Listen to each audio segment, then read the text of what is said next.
Kelangkaan minyak goreng yang masih terjadi membuat Komisi Pengawas Persaingan Usaha atau KPPU mendalami kasus ini. Dan sudah ada koresponden CNN Indonesia, Desi Aritonang. Desi, sudah adakah hasil dari penyelidikan KPPU mengenai krisis minyak goreng di tanah air? Iya, Benny, update terkini dari Komisi Pengawas Persaingan Usaha di mana mereka sudah memanggil belasan produsen, kemudian distributor dan juga asosiasi retail dan juga asosiasi produsen, serta meminta keterangan dari pemerintah untuk mengumpulkan bukti-bukti yang cukup terkait apa yang terjadi dengan permasalahan yang terjadi dengan minyak goreng di tanah air. Nantinya setelah mendapatkan alat bukti yang cukup dirangkai dengan oleh keterangan dari para terlapor tersebut, maka kasus dugaan kartel ini akan dinaikkan ke persidangan. Namun dari informasi yang kami dapat, Ketua KPPU Ukay Karyadi mengatakan bahwa dugaan kartel ini berasal dari adanya 4-5 perusahaan minyak goreng yang menguasai pasar minyak goreng di tanah air sekitar lebih dari 50% pangsa pasarnya, di mana dugaan kartel ini dicium di mana kelima perusahaan ini yang menguasai pasar besar di Indonesia memiliki lahan produksi sendiri. Namun ketika harga CPO internasional mengalami kenaikan, kenapa mereka melakukan kenaikan harga, membentuk kesepakatan harga yang sama di saat harga tinggi. Padahal sebenarnya di persaingan yang sehat, perusahaan A seharusnya bisa menurunkan sedikit harga jualnya untuk mendapatkan atau mencuri pasar dari perusahaan B. Itu jika persaingan yang sehat. Namun pada saat yang terjadi sejak akhir 2021, justru kelima perusahaan ini kompak menaikkan harga jual. Dan yang menjadi puncaknya adalah ketika di Januari 2022 ketika harga sudah menyentuh di atas 14.000 bahkan sampai di atas 20.000 di beberapa wilayah.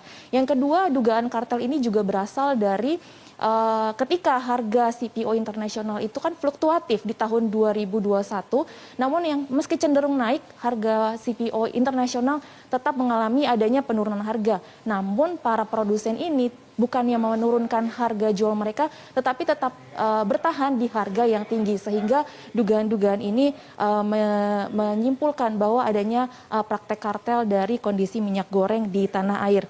Dan juga kita lihat bahwa untuk pemain minyak goreng ini merupakan karakteristiknya oligopoli, sehingga menjadi sinyal mereka untuk membentuk harga yang bersama saat harga internasional tinggi.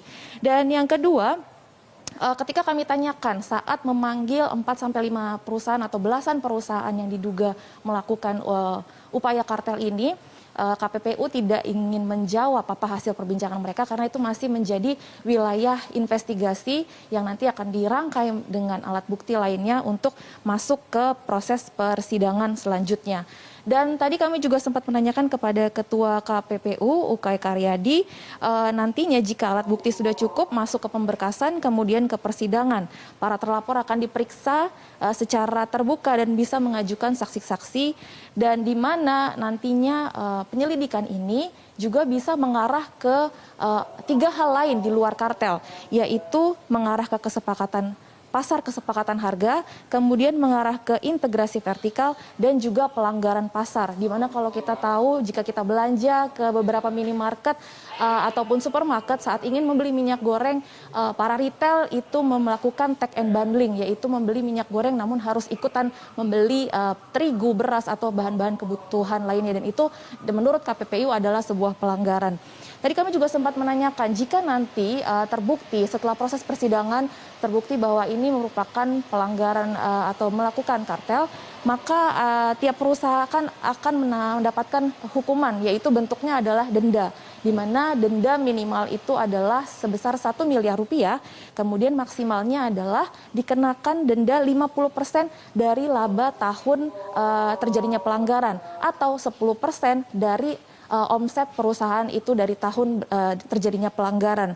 Dan juga nantinya ini tergantung dari keputusan majelis hasil persidangan akhir nantinya.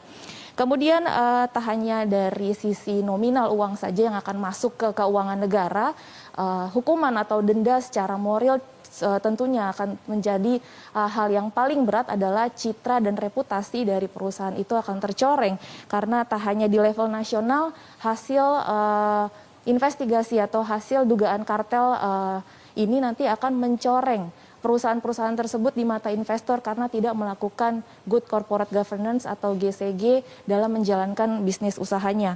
Dan tadi juga KPPU meminta kepada para pelaku usaha minyak goreng ini, para produsen untuk maulah berpartisipasi dalam bertanggung jawab atas kelangkaan minyak goreng yang terjadi sampai saat ini di tanah air. Jika mereka mau membenahi, meskipun proses penegakan hukum tetap berjalan, itu akan menjadi sebuah keringanan bagi para produsen nantinya saat persidangan di akhir persidangan nanti untuk dugaan kartel ini. Beni. Baik Desi, kita berharap semoga hukuman yang tadi Anda sebutkan tadi bisa menjadi efek jera untuk para pelaku kartel untuk tidak melakukan perbuatannya kembali. Kita terus tunggu informasi terbaru terkait temuan KPPU terkait kisruh minyak goreng. Selamat bertugas kembali Desi.